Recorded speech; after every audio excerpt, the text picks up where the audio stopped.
And on behalf of the UNEG UNSDCF working group, I'm delighted to welcome you all to this EPE session on the new UNSDCF evaluation guidelines that were published in September 2021. My name is Natalie Neal from OIOSIED in the UN Secretariat. I'm here today in my capacity as a member of the UNSDCF working group, and it's my pleasure to moderate today's session with the support of working group co-conveners Patricia Vidal-Hurtado and Omar Wabder. So firstly, just a quick overview of how we've organised today's programme.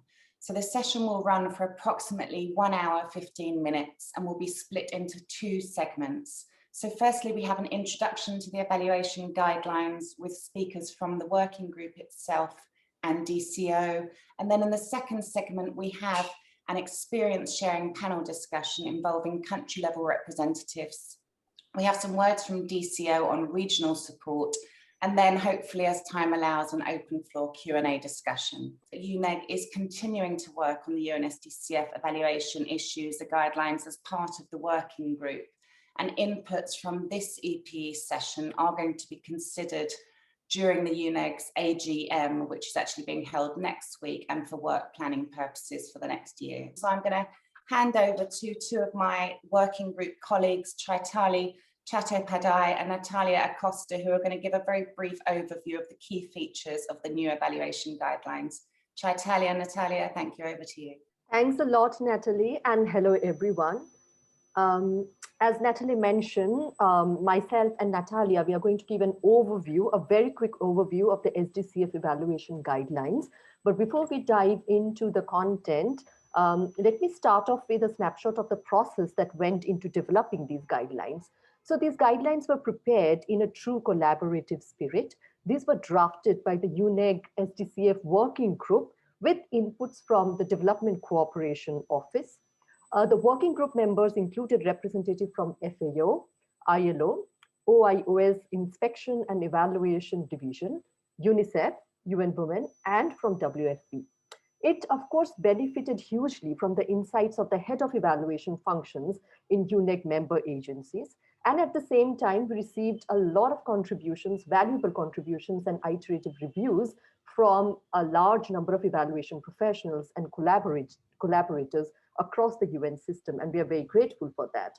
A quick overview of what these evaluation guidelines have as key features.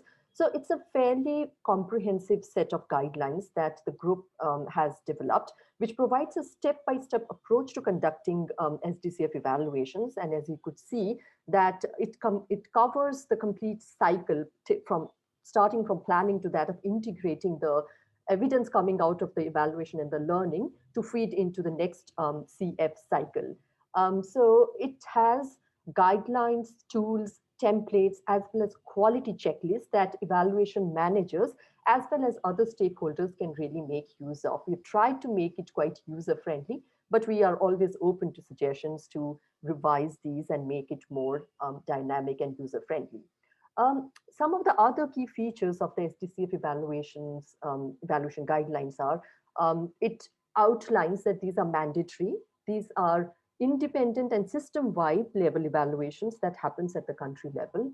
The objective is to systematically assess the contribution of the CF with regard to achieved development results, but also the internal and external gaps and any overlaps that the evaluation comes across with regard to the SDG implementation at the country level. If the SDCF evaluations the objective is to feed into the next CF development process and the planning process. So these have to be planned well, and the guidelines recommend that it's in the penultimate year of the CF implementation that the evaluation should be commissioned, and ideally at least 9 months before the next CF development process is about to start. The guidelines puts a reinvigorated emphasis on the cross-cutting issues such as gender equality and empowerment of women, human rights and non-discrimination, including disability inclusion and environmental sustainability. It emphasizes to make use of the existing individual and joint UN agency level evaluations, as well as the voluntary national reviews. It is quite forward-looking in terms of emphasizing the use of innovative data, such as mobile-based technology, big data, geospatial analysis, and a couple of other modalities that we are increasingly finding quite helpful, particularly as we manage evaluations during the time of COVID. It also presents a summary of performance rating, which helps to synthesize the evaluation findings, but also benchmark and compare various SDCF evaluations for an overarching DCO level learning and knowledge production and knowledge management. I'm going to hand it over to my colleague Natalia now to speak about the evaluation scope and the evaluation criteria and questions. So over to you, Natalia. Thank you, Shaitali, and welcome everyone. Continuing the presentation, the evaluation guidelines also talk about the evaluation scope and the evaluation criteria and questions.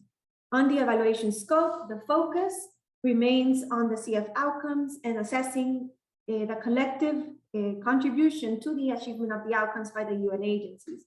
In this sense, it is important that the CF evaluations consider the work of not only the resident agencies, but also the non-resident agencies and those without a formal country program. From the UNDAF evaluations, we realize that this type of activities tend to be overlooked, and it is important that in this, as we're looking at it collectively, that this work and activities are considered. Given the budget constraints that the CF evaluations tend to face, it is important, and like Shaitali mentioned, that the evaluations synthesize and build on the evaluations conducted by each agency. There's a breadth of evaluations, project evaluations, country program evaluations that should be used besides the voluntary national reviews that were already mentioned. To inform the scope of the evaluation and what will be covered and not covered by the CF evaluations, data availability and the overall development landscape of the country should be considered. And these elements are also considered when doing the availability assessment. On the other hand, we have the evaluation criteria that should be used to inform the key evaluation questions. This built largely on the OECD DAC criteria, and compared to the previous, the UNDAF evaluations, there's a couple of criteria that have been added here. Besides relevance, the CF guidelines also present the criteria of adaptability and looking at the extent to which the UN has adapted to emerging and changing needs, context, and situations.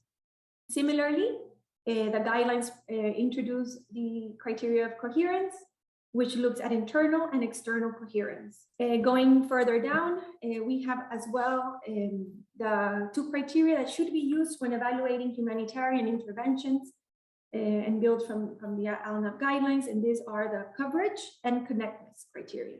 Similarly, a key feature of the guidelines is the focus on ensuring the accountability towards the evaluation recommendations. And this is where we look what happens after the evaluation has been completed.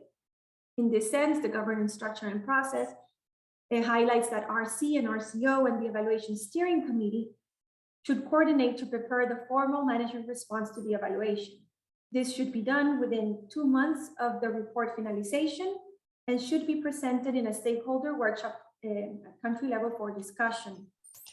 In terms of recommendation tracking, the follow-up should be done by DCO and through the annual review process of the CF implementation done through the steering group. Finally, on the next slide speaks a bit about the strengthening of the utilization through dissemination.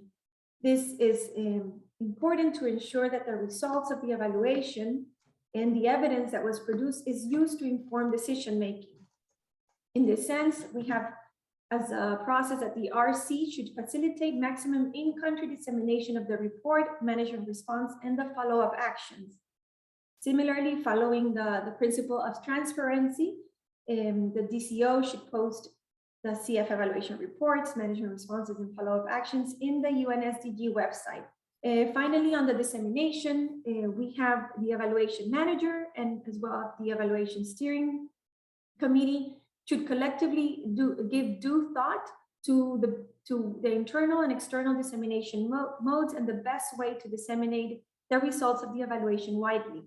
In this sense, it is highly encouraged that separate stakeholder workshops are done to present the findings of the evaluation, and also that consideration is given to how to provide accountability to the beneficiaries. and return to them as they give the time for this evaluation, and return to them the findings and results of the evaluation. This is all from our side, and we give it over to Natalie to continue the event. Thank you. Natalia, I'm sure there's a lot of questions come out after the presentation, so we ask you just to hold these till the end of the Q&A session. For now, I'd like to pass the floor to DCO's Senior Evaluation Advisor, Simon Pierte again. Good morning, dear colleagues. Good afternoon or good evening, depending on where you are. I am personally in Cameroon, so it is good afternoon here. I would like to thank the colleagues who organized this session. And I would like to congratulate Natalia and Tina for presenting the document that they just did. Though I am a little bit, I have some sort of confusion because we developed another cooperation framework evaluation guidelines jointly with UNEG. But I'm not having the feeling that those two documents are aligned. First of all, in this document, it is said that with contribution from DCO, the other document was jointly. And in this document, the evaluation criteria, for instance, are differing from the evaluation criteria that we have in the jointly published cooperation framework evaluation guidelines. These are just some few remarks that I'm doing from this presentation.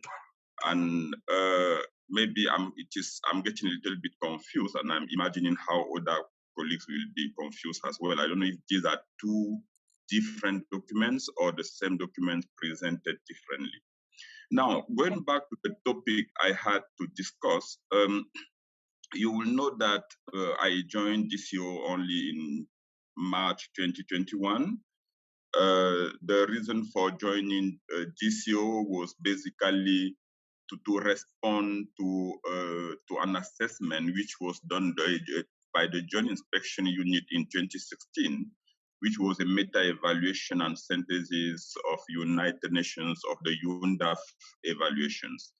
And that meta-evaluation came up with several challenges, among which we can name a few. There was a lack of commitment and stakeholders' engagement in UNDAF evaluations. There was low compliance with the requirements for undertaking an evaluation at the end of the program cycle.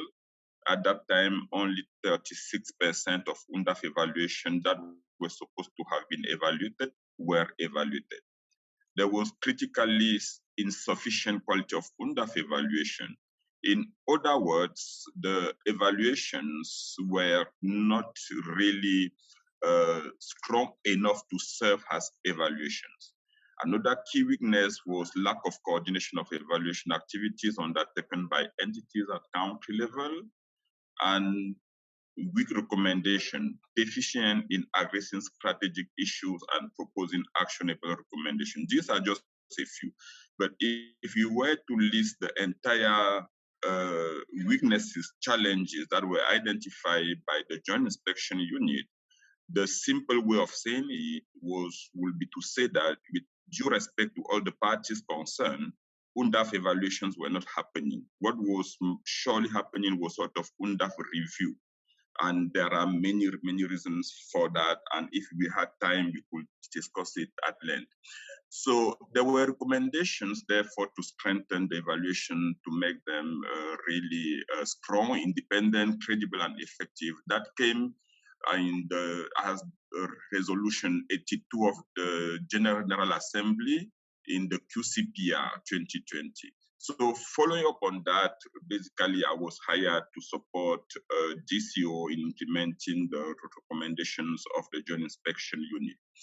Now, my job, or the job of DCO in that sense, is to revamp the culture of independent, effective, and credible evaluations for accountability, learning, and decision-making through strengthening the oversight and governance structures of evaluations, through overall technical support and monitoring to ensure meaningful independent cooperation framework evaluation. Since post-reform, we moved from UNDAF to the cooperation framework. So when I got on the job in March 2021, I realized that the field was still very green, almost nothing was there. So we started the development of the cooperation framework evaluation guidelines together with the UNEG. UNEG had been working on it, and when I joined, we did not even have the information that they were working on it. So I started working on it, and then we met in the middle and said it doesn't make sense to have two guidelines. Let's just join efforts for one cooperation framework evaluation guideline, which is what we did, and it was published, I believe, in July 2021. So this also developed has an answer to the lack of commitment in evaluations. This year developed the quadrennial evaluation plan, 2021-2024. This is to enable DCO to have a clearer view of who or which countries are supposed to be in their penultimate years, so that their evaluation plan is supported. DCO is currently providing routine technical support and quality assurance to cooperation framework evaluations, but as you know, there is only one person sitting at DCO. I am the chief of the evaluation section, but I am also the chief of only one team member. Therefore, in order to provide this routine technical support and quality assurance, the strategy we are using now is that of hiring quality assurance consultants. And we are actually, from January 2022, we are starting to receive some technical support from consultants. Otherwise, that was a one-man work and it was not sustainable at all. So we have in development, currently ongoing the development of the cooperation framework evaluation consultant roster. Why? Because if we need to move to the previous era of UNDAF reviews, and that's why I said UNDAF evaluations from the journal inspection unit report was that they were not happening. What were happening were reviews. If we need to have a significant shift from the reviews to meaningful independent evaluations, we also need to have the capacity to do those evaluations. Therefore, we are trying to work on a roster, and we are also building capacity of other evaluators so that over time, you are able to have evaluators with adequate capacity to conduct cooperation framework evaluations. Following the publication of the cooperation framework evaluation guidelines, DCO organized a global training for evaluation, which was held in November 2021 in Nairobi, Kenya, targeting 2022 evaluation countries. The 2022 evaluation countries were identified through the quadrennial evaluation plan. At this moment, we are actually having some adequate support or sort of acceptable support from the interagency programming section. As I said, the evaluation section at this COHQ is a one-man person so far. So we need support of the interagency programming section, which is part of the program, policy and programming branch, to help evolve.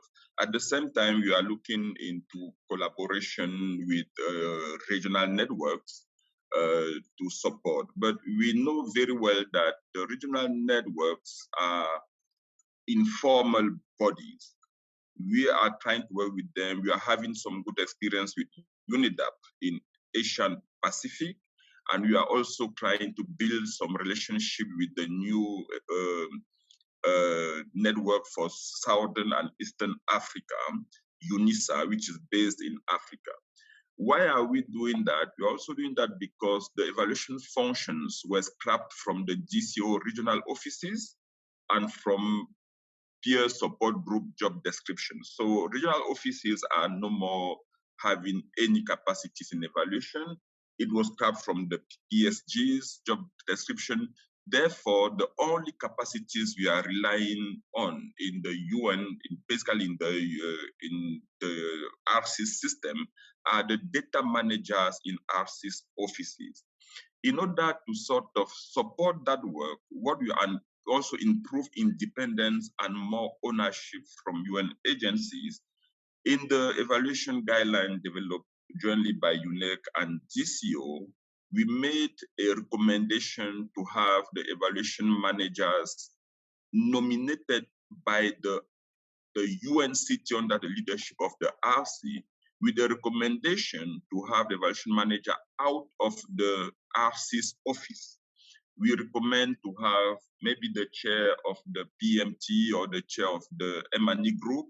Why? Because this will bring better ownership of agencies, and we have several experiences where it worked very well.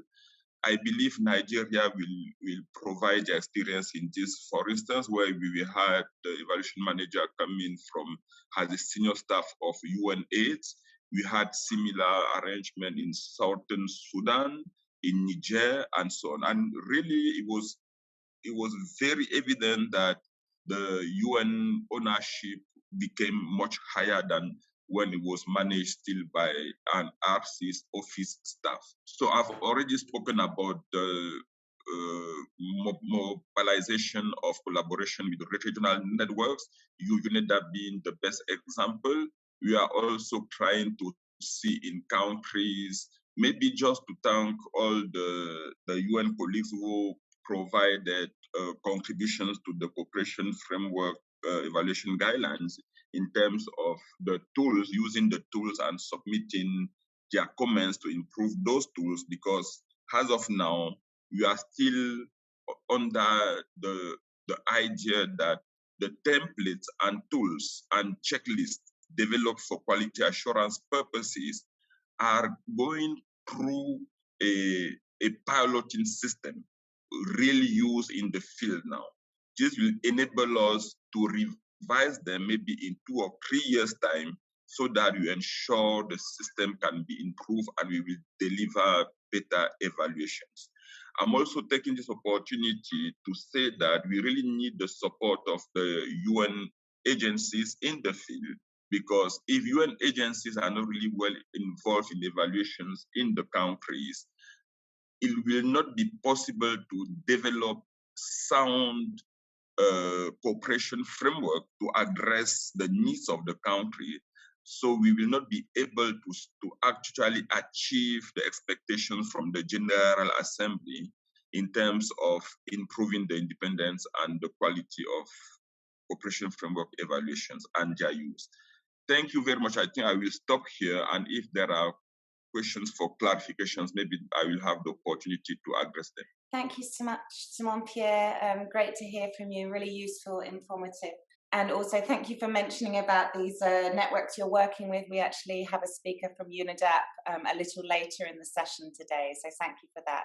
That's great. Again, any questions for DCO, Simon Pierre, can be posed in the chat box, and we'll get to that later.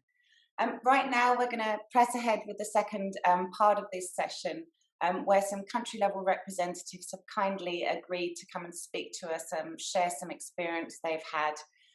We're welcoming from South Sudan. I'm not sure they've joined yet, but we have representatives here from Nigeria and from Kyrgyzstan, who are going to share on some of their experiences conducting UNSDCF evaluations. So I'd like to welcome to the floor Godfrey Alamai, I'm not sure if he's here yet, from South Sudan, Kanike Orozbayeva from Kyrgyzstan, and Dr. Takbar and Ayudeji Olugbemi from Nigeria, who are here. We've prepared a few questions that we're going to put to our panel members just to share some of their experience. So I'm going to paste these questions in the box so we can all see them. So firstly, we'd like to speak to the panel members to get some of their input on what have been some of the major challenges in conducting relevant and effective UNDAF and CF evaluations. Simon Pierre, you just touched upon some of these issues. In this regard, what we're looking for is really some helpful or innovative practices or different approaches, how you've addressed these challenges to ensure the most relevant and effective framework evaluations. I'm not sure if I can start with Kanike or Orozbayeva from Kyrgyzstan, if you'd like to take the floor. Good day, good evening, good morning, everyone. This is Kanike from Kyrgyzstan. Thanks for this opportunity to share my experience.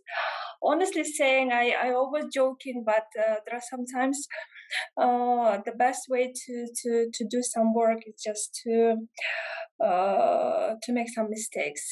And and when I was sharing my experience, for example, in mentioned by Simon Pierre training in Kenya, I told all my peers who participated this event that I'm not the best experience. I'm the worst experience. On this worst experience, we should learn how to not to do the framework. But anyway, we cope with this thanks to Simon Pierre, who supported our evaluation from the very beginning, and we finally reached to the end.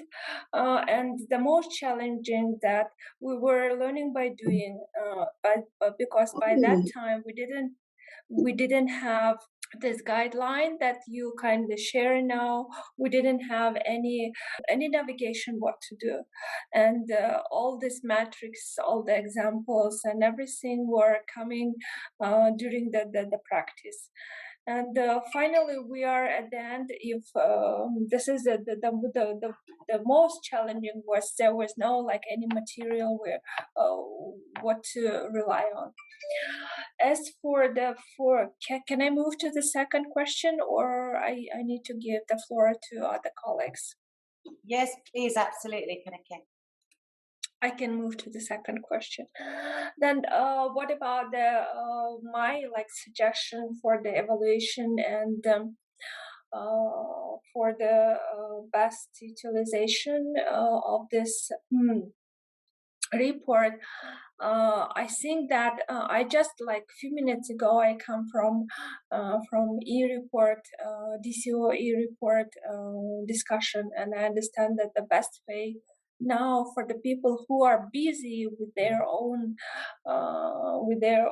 work and tasks, the best way to deliver probably except producing this big reports, maybe to make some kind of an e-report. It's a new tool how to deliver the information for our stakeholders and potential users of our report. And this is what we are now thinking of making with my communication colleagues with our Kyrgyz UNDAF evaluation report. Probably we will try to make something very, very small and useful in some infographic and etc. to deliver the information to the audience.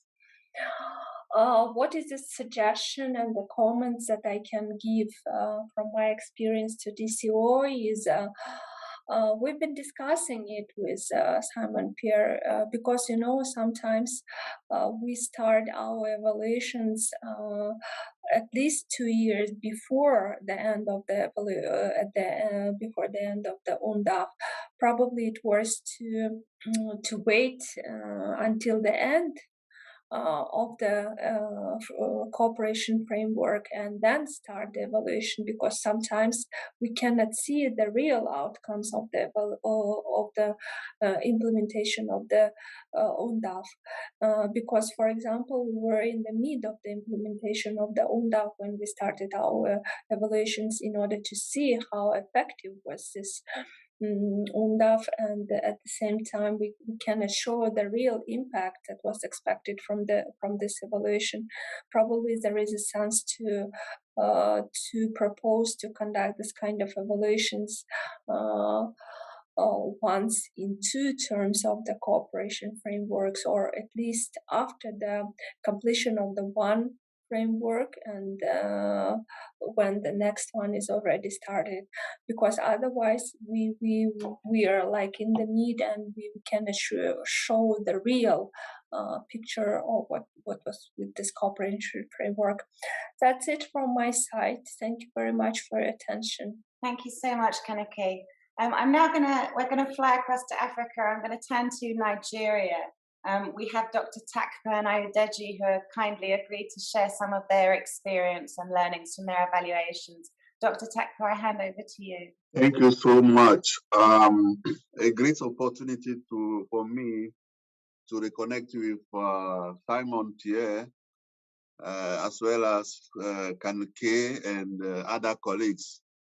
My colleague Tayo and I are very grateful for you for bringing us together with colleagues to share our experience. I am Dr. Takbar, a senior advisor for strategic information, working for UNEG in Nigeria.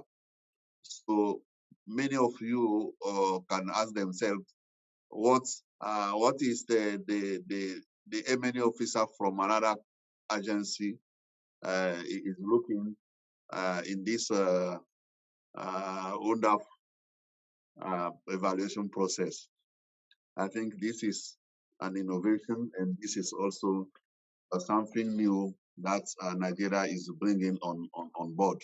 The major challenge we have to address during our cooperation framework evaluation was the limited time. You know, honestly talking, we did our evaluation in approximately 1 month. You know, for those who knows Nigeria, Nigeria has 36 states plus the capital territory. So to release to do an evaluation for such a country in 1 month, it was a real challenge. So how did we overcome this challenge?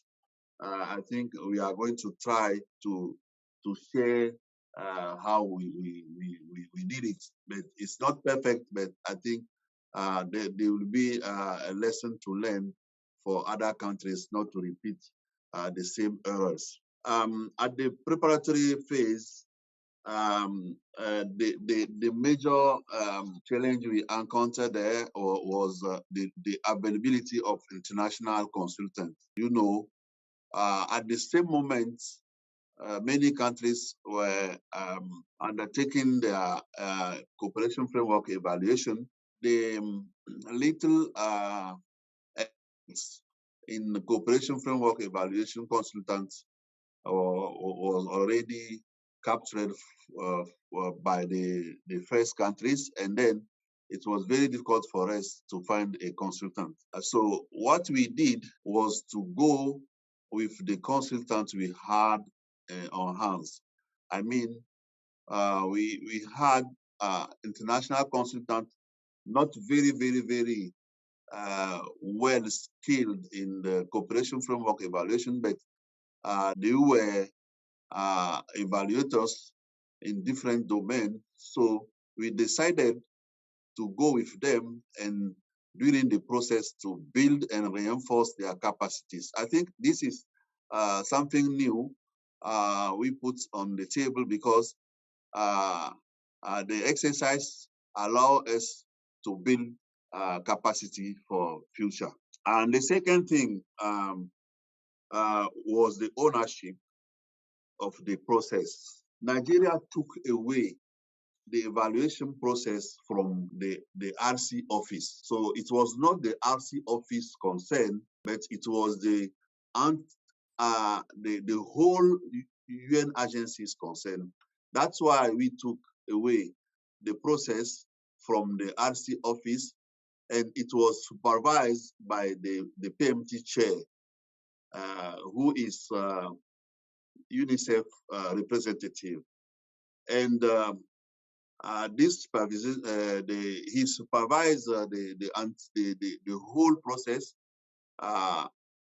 relying on the evaluation governance bodies. I mean, the steering committee comprised with 50% of UN representative and 50% of government representative, the evaluation team, and as well as the evaluation manager who was appointed from UNEG.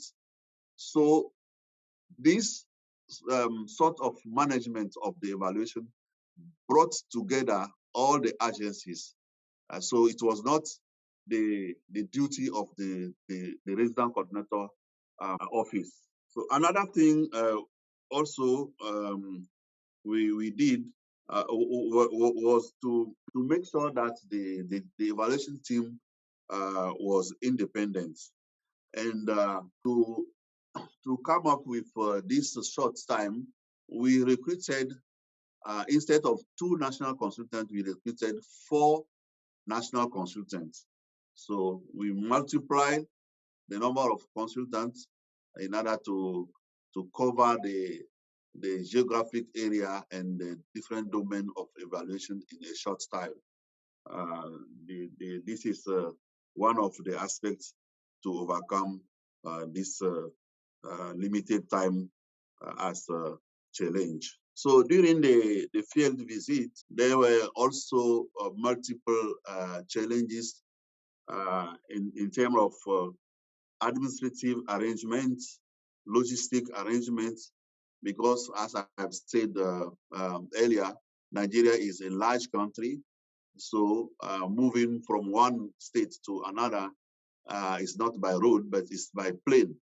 So these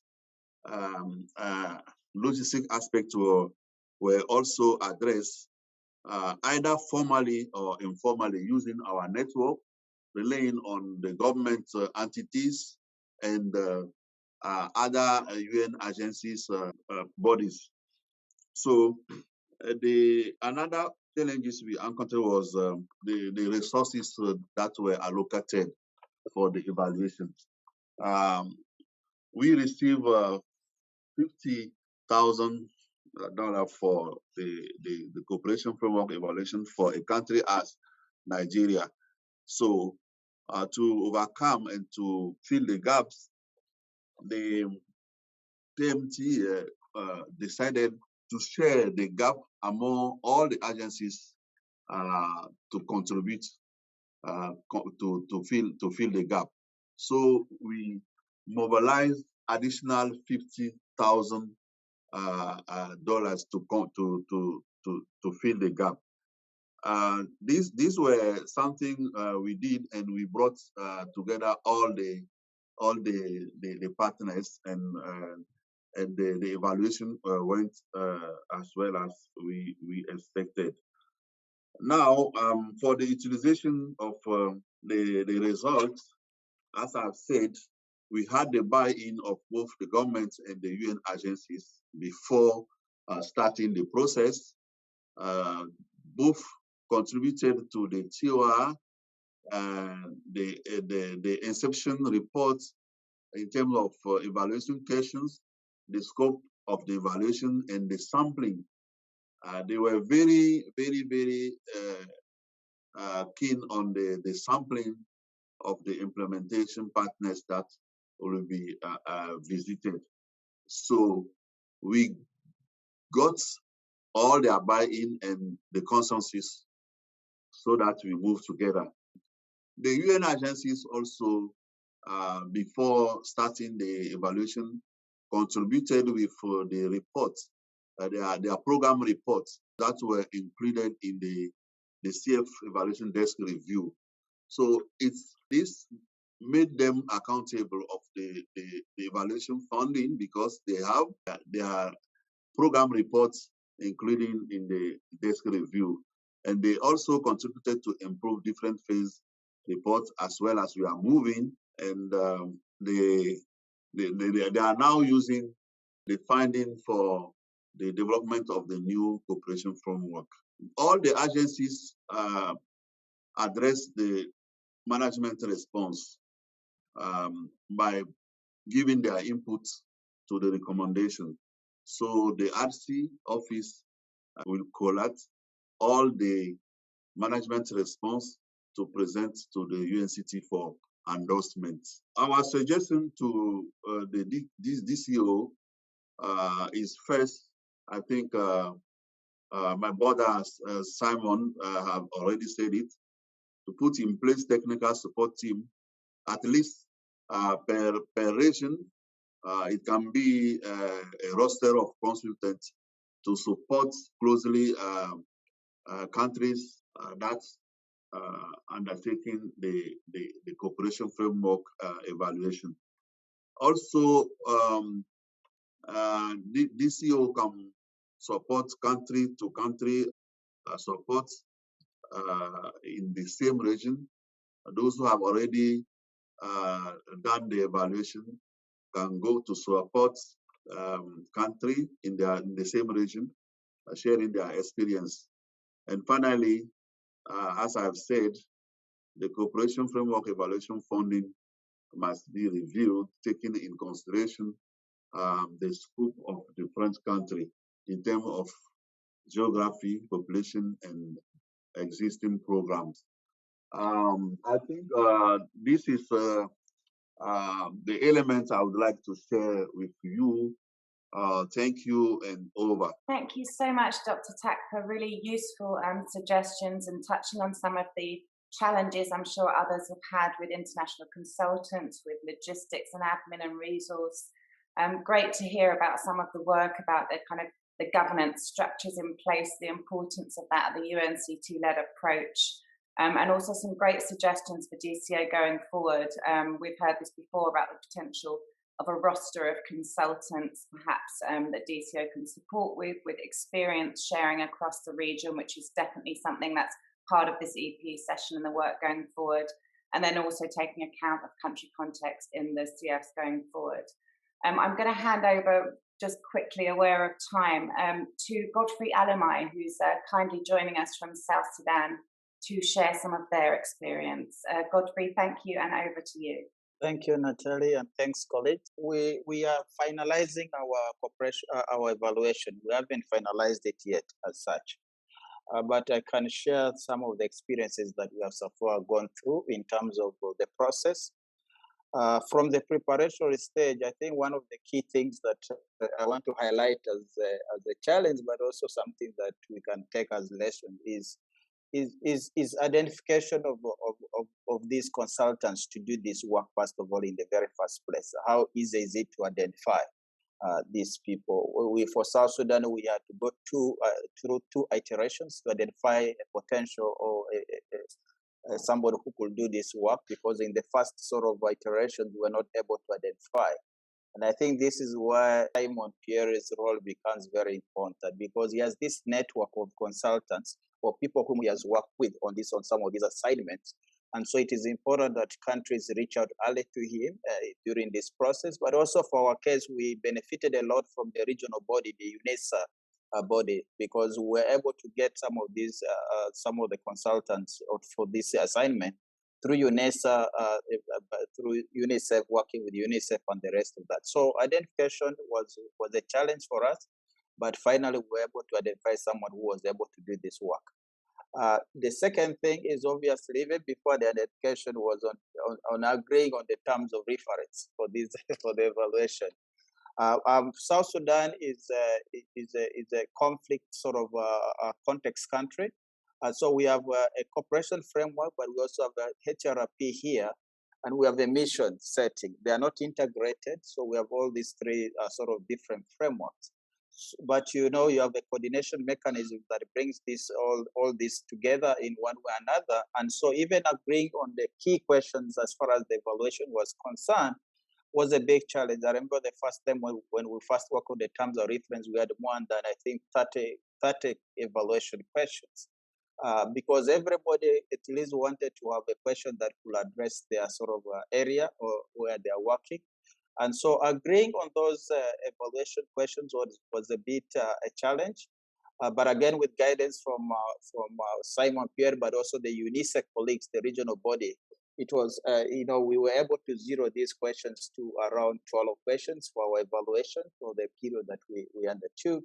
And for me, I felt that was quite interesting. Obviously, I will explain when we go to the field what that means, because you have 12 questions, you have a cooperation framework, you have a HRP, you have a mission sort of interventions in all the same locations. So in some cases, people get confused because they look at you as one UN. They don't look at you as a development RCO or development something. They don't look at you as a HRP through OCHA's lens. They look at it as UN. And therefore, sometimes when you try to explain that we're only evaluating the cooperation framework, it becomes a challenge. But we're happy that because it's of a humanitarian context here, we were able to include questions on coverage, questions on connectedness as far as the evaluation was concerned as part of our criteria. And so that in a way, you are able to juggle around the three sort of frameworks that you're working with. So that is an element. Is developing, agreeing on the evaluative questions is also something that you need to take time on. You need to consult. You need to have buy-in from the PMT M&E working group, but ultimately the UNCT, so that these questions can speak to that. To what people expect out of the evaluation. The other thing that I found as a challenge was we underestimated what was expected as far as the evaluation process was concerned in terms of time.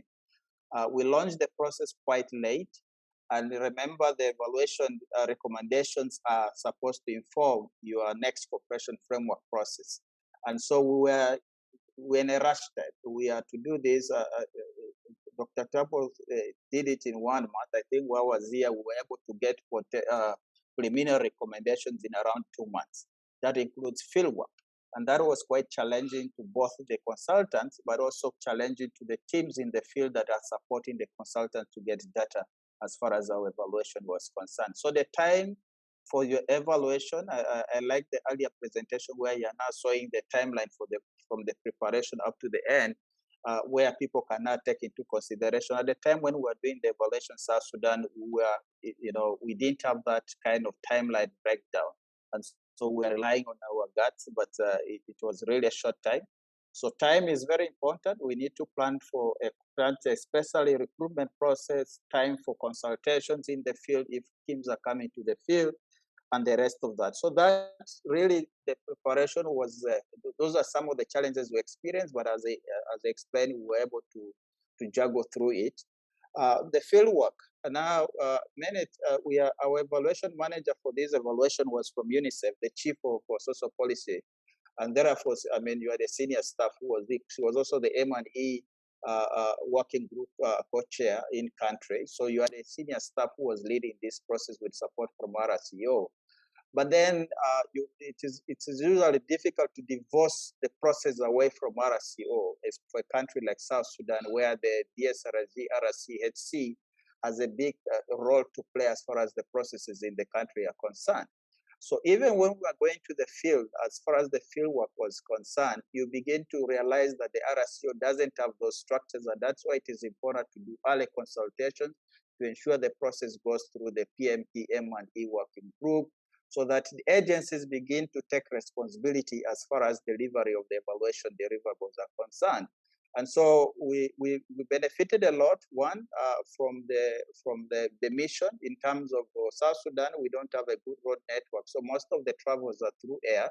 So we benefited from the mission to provide transportation for the consultants to go to the fields. The consultant went to 4 different locations within a period of 21 days. But we also relied on the agencies, WAP and UNICEF, on the ground as far as even mobilizing after the education, after the stakeholder sort of mapping, to do the mobilization of the people that the consultants needed to talk to. So agency participation, agency ownership in this process for me was very, very important. Otherwise, through the RCO's office, you will not be able to do that, especially at the field level. And so you need to consult early. You need to have people take responsibility, share the responsibility.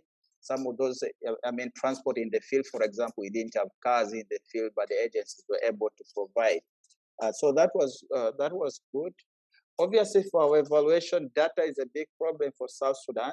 Remember, our cooperation framework was aligned to the National Development Strategy. But in the first 100 days, already the National Development Strategy was replaced by the Revitalized Peace Agreement. And so you had a document that was aligned to a national strategy that was no longer the main document because there was a Revitalized Peace Agreement. But that means that data, because the focus is on the outcomes. So most of the outcome data is really national kind of data. So that means data at the national level was a big challenge.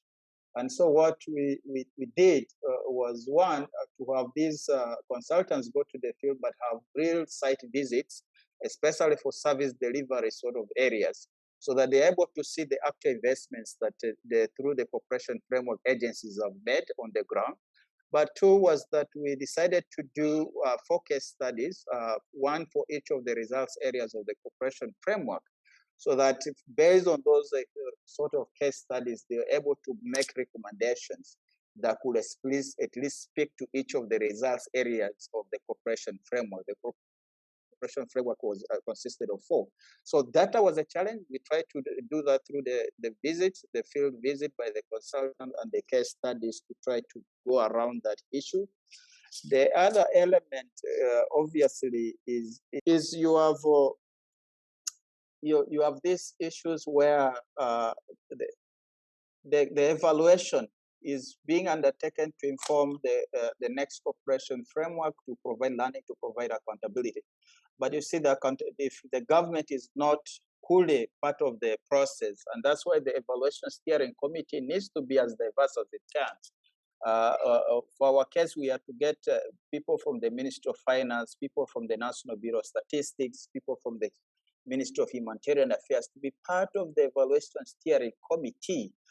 Because we don't have our sector working groups at the national level, or the development coordination sort of mechanism is not very clear, because again, it's we're implementing a peace process. So now you need champions within government, and that's why we were picking some of these sort of ministries that are relevant for the humanitarian, for the development aspect, but also for purposes of data, to ensure that their input is into the process. So that tomorrow they can be able to utilize, but also try to have a buy-in of what is coming out of the evaluation process. So the composition of the evaluation steering committee, depending on your country, you need to think through. For our case, it was important to have this diversity, a special government representation into that. Finally, maybe in terms of the challenge is, as I indicated, we have a cooperation framework, we have a humanitarian response plan, you have a mission strategic plan, you have a revitalized peace agreement, you have a national development strategy. All this is being implemented at the same time within some of these locations. So even when you are talking to beneficiaries, when you are talking to key informants, especially at the field level, there is a lot of confusion.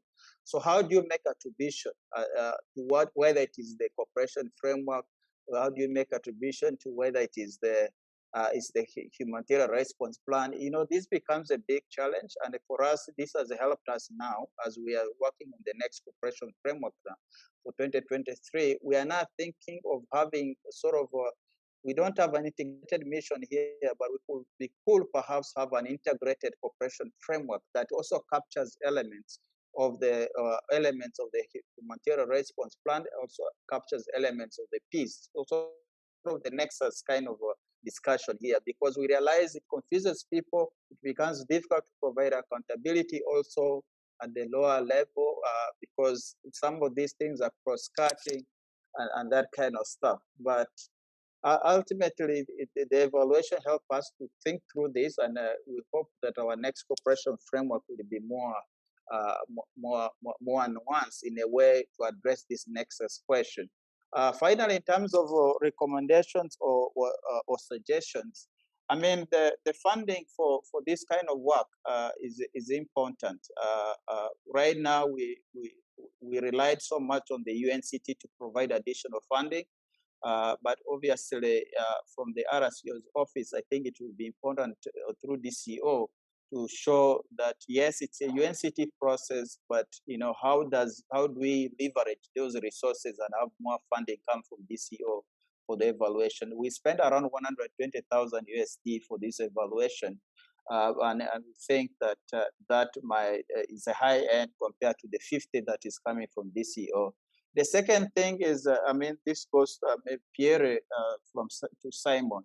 I don't know whether it is possible. My experience working on this and listening to the Nigerian example is that you need to have consultants more nuanced in the country context. And the only way you can have this is having local consultants. And I don't know, since you're hiring sort of consultants that they hire at the DCO level to support the countries, I think going forward, my recommendation is that other countries that are going through this process will get more of the local consultants to do this work at the country compared to the international. You can have one international consultant to support you, because the country context sometimes can be very difficult for someone to understand when he's not really in that country. I will stop there, Natalie, if there are any questions, but our experience so far is good. In terms of just maybe one, in terms of utilizing the results from the evaluation.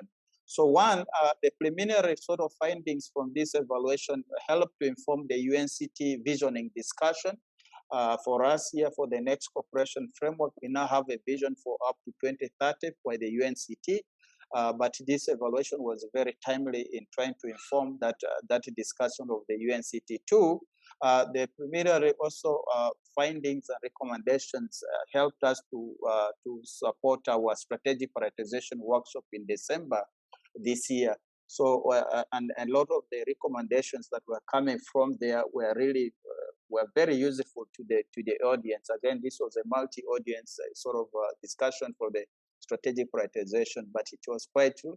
We are yet to finalize the report. Once we finalize, we'll do dissemination and also do the management response, but we haven't reached there. We are still under doing final reviews, but the preliminary recommendations were very timely for the visioning and also the strategic prioritization workshop. Thank you, Natalie. Thank you so much, Godfrey, for taking some time to share your experience. Fascinating. Some of the kind of key things around the importance of planning, the importance of getting the process and governance in place, and also of agency and government ownership and involvement. Good to hear about some of the kind of responses to challenges using focus studies for results areas, and also looking going forward at kind of merging the socioeconomic response plans and their cooperation framework. Again, we're hearing about the consultants, a glut of consultants, and good to hear DCO and regional support on the identification of consultants, and also in terms of identifying evaluation questions, which is key. Aware of time, just fantastic that there's so much activity in the chat box. We'll get to this in just a couple of minutes. We'll have some time for some Q&A to deal with some of the questions. Firstly, just very quickly, I'm going to hand over to Sarwat Adnan, who, moving on from this use of UNESA, we're actually going to be moving to UNEDAP. Sarwat's just going to be taking a couple of minutes to share some of the kind of regional support work they've been doing there. Sarwat, thank you so much for joining us. Over to you. Good evening from Bangkok, colleagues, and thank you so much, Natalie, for giving me the floor. And most importantly, thank you, colleagues, for the most engaging discussion on evaluation thus far. It's always so insightful to hear your experiences. Now, sitting here in DCO, I'm a bit removed from all the challenges, only because we've got a fantastic interagency group by the name of UNEDAP that shoulders all of those challenges and is responsive to them. So I'll just give you an overview of who UNEDAP is and what do they actually do. So UNEDAP is an acronym for the UN Evaluation Development for Asia and the Pacific, and it was set up about 10 years ago as a network of evaluation experts from agencies, and they've been instrumental in supporting countries with their UNDAF evaluation. Today, they are an integral part of the regional collaborative platform, and very recently, the DSG has acknowledged and appreciated UNEDAP for being the first formal structure regionally that truly strengthens the system-wide evaluation in providing country support on the evaluation of UNDAPs.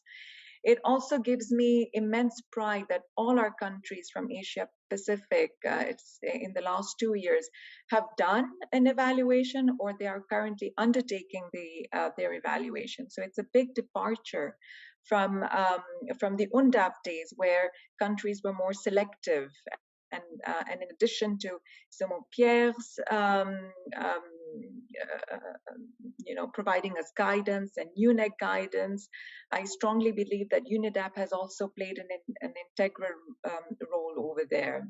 So UNEDAP is co-chaired by Ayuna from UNFPA and Poo from ILO, both at the Asia Pacific regional offices, and I'm really happy to see them join this call along with Angeline and Kurush, who are also members of UNEDAP.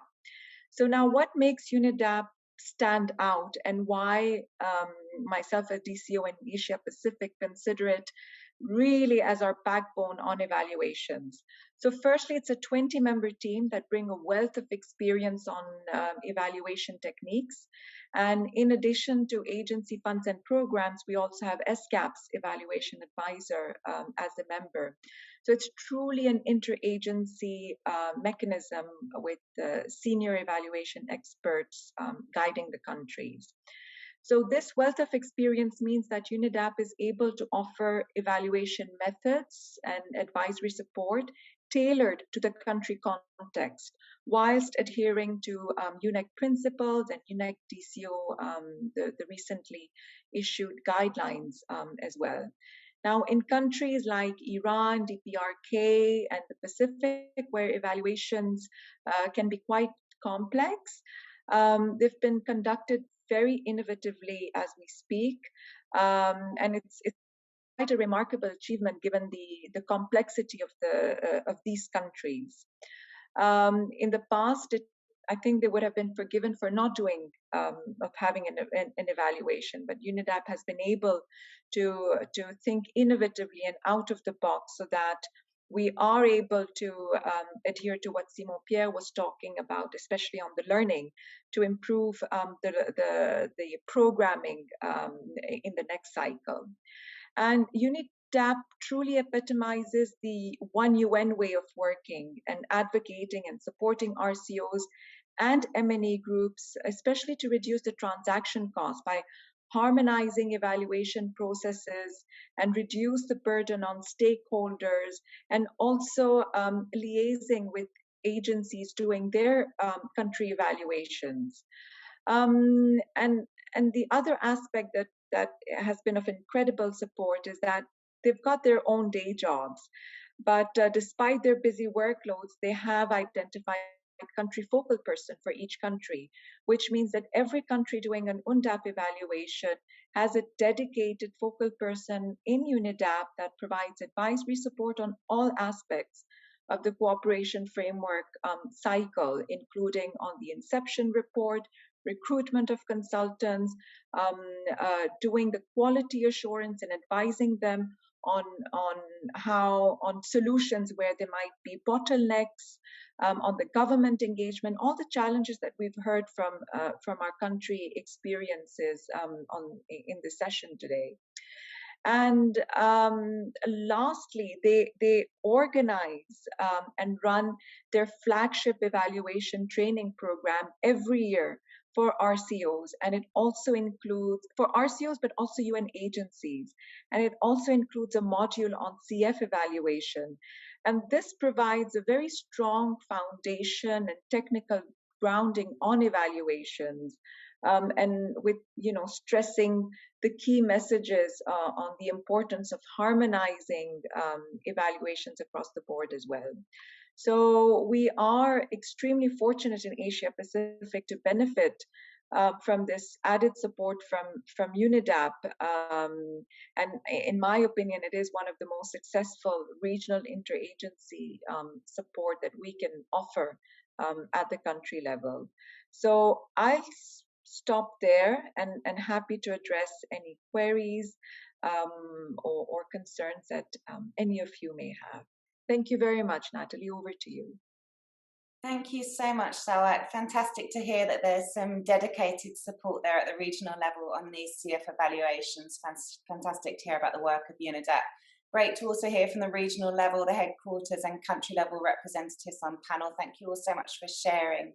We just have a few minutes left and there's so many interesting questions in the chat box. If you have any questions, you can also raise your hand virtually here and we'll get to you. But for now, just because we've got a few minutes and there's so many kind of interesting things going on there, I'm going to hand over to our working group co-convener, Patricia Vidal-Hurtado, who's just going to run through some of the collated questions and try and get some answers back to you now. So Patricia, over to you. Thank you. Thank you very much, Natalie, and thank you so much to all our speakers who have presented today and shared their experience. We hear you, and please rest assured that we will take due acknowledgement and recognition, and of course, plan accordingly our next work plan of the UNEG working group in view to respond to your concerns and to your needs. In that regard, there has been a very heated discussion that has happened in parallel to our to the presentations. I'm mindful of time, so if you allow me, I will try to summarize those. And for instance, there have been a few suggestions regarding how to improve a little bit the guidelines that were presented at the beginning, the joint guidelines produced with DCO, as to, for instance, adding a few of the documents that could be considered at the scoping or the desk review stage of the UNCF evaluation process. There has also been a good discussion on the timing as to when is best to time to plan and to start those evaluations, and there have been a back and forth on responses there as to we initially theoretically we would like to have them concluded ahead of the CCA process, but in practice it doesn't happen. So at least the findings of the evaluation should be available to inform the strategic prioritization exercise.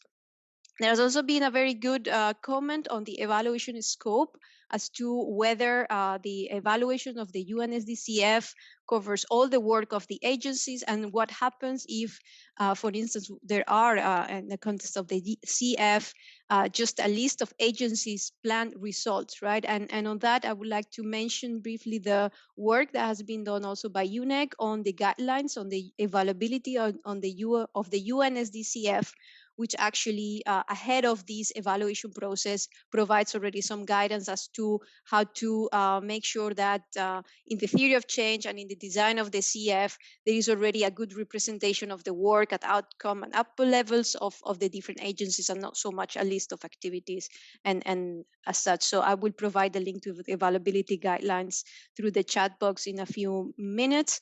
But if I may, if I could focus on the minute that we have left, on one of the questions that have been raised by our colleagues is on the quality assurance of the evaluation of the UNSDCF. And that speaks a little bit to also the guidelines that were produced. And there was a question as to what do you think, for instance, that we could address this to our colleague Simon Pierre, to what extent have these guidelines been taken and used so far to ensure that there is a degree of adherence and the quality and independence of the work, and also what is the process of the quality assurance of key products such as the terms of reference inception report, and whether you envisage also having a peer review process of the evaluation reports. So perhaps if you allow me, we could address that questions, and if there is any other pressing question, I would like to ask you to raise your hand and post it to the group. Thank you. So maybe Simon Pierre, if I may hand it over to you to address this question on the quality assurance. Yes, thank you very much, Patricia. And I would like to take the opportunity to also thank you for the very good collaboration that we had in the development of the guideline. I will say that DCO is making great efforts to implement. However, there are challenges. The first challenge is sort of resistance from the previous system to the new system to fully use the independence in the evaluation, which starts with the identification of the consultant.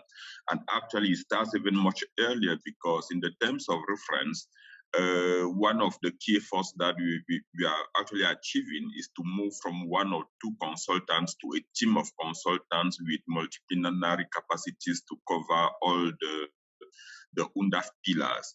Why? Because in the past, I will say that the process was to call a consultant and say, we have 30 days consultancy for you, can you come and do this, and that's why the quality was very poor.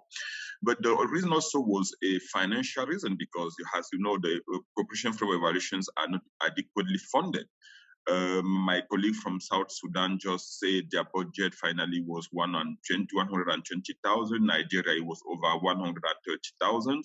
And another challenge is that, for instance, in Nigeria, with this kind of budget, the agency that manages the budget also now takes 7% for overhead fees, meaning that all the agencies put money together because we are advocating for agencies to raise the gap between the 50,000 and the sound budget. Then one of the agency managing the funds will take 7% for themselves, which reduces the evaluation budget again. So even at 120 or 130 in Nigeria, this is still not enough to be fully independent and provide the adequate level of effort. Because in Nigeria, for instance, I can tell you that the level of effort for inception report was 5 days. Data collection was 5 days. We said that cannot work. We were able to sort of push a little bit to 10 days, but you will understand that data collection 10 days is still not enough. Our guidance says the inception report is 3 weeks to 1 month, but it is 5 days somewhere.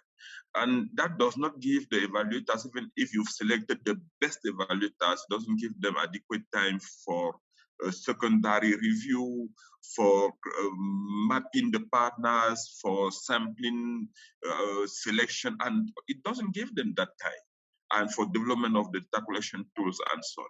So as much as we are trying to follow the guidance, as much as we are providing some kind of support from the quality side, and just to respond very quickly on that, our recommendation is for the countries to first develop the terms of reference based on the template that we developed and which is an annex to the guidelines.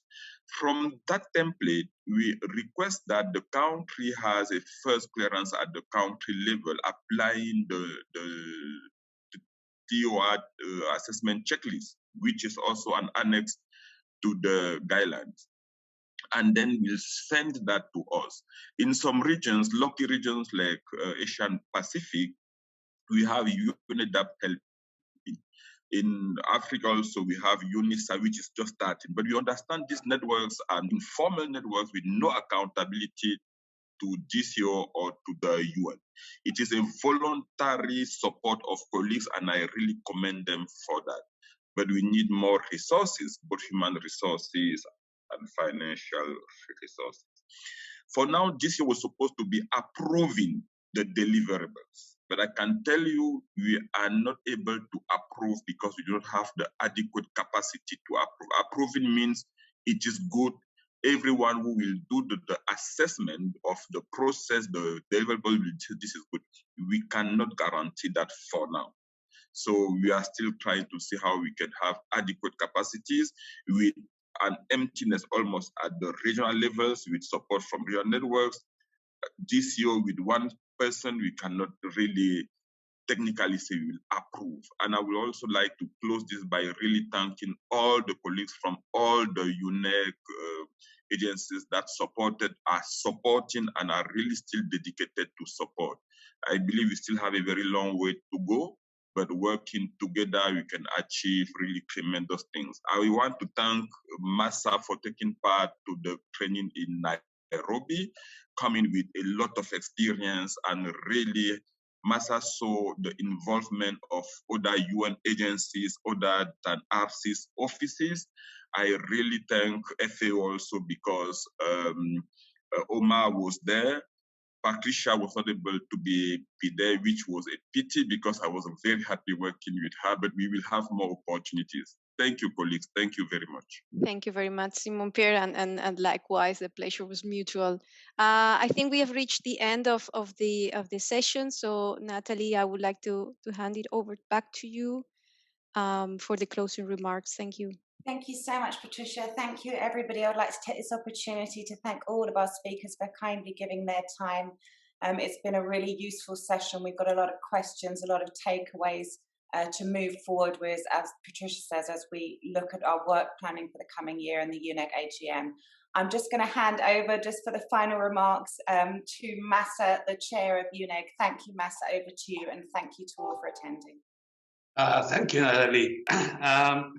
It's very exciting to see all these guys coming to the webinar and listening throughout. Very interesting discussion.